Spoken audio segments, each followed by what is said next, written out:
சொல்லி குறுங்களையும் கொடுத்தேன். சரின்னு சொல்லி அந்த பிள்ளைக்கு இந்த வட்டம் போட நடத்தி பிள்ளைய அனுப்பணும்னு முடிவு பண்ணிட்டோம். இந்த வட்டம் நீ வேட்டைக்கு போற இடத்துல அங்க போய் கொடுத்துட்டாரு. அப்ப எப்படி ஊர்காரங்களுக்கு என்னதான் செய்யணும்னு நினைக்க சொல்லு.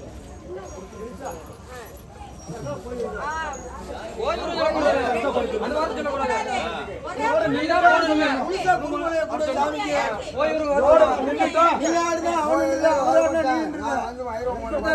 கூட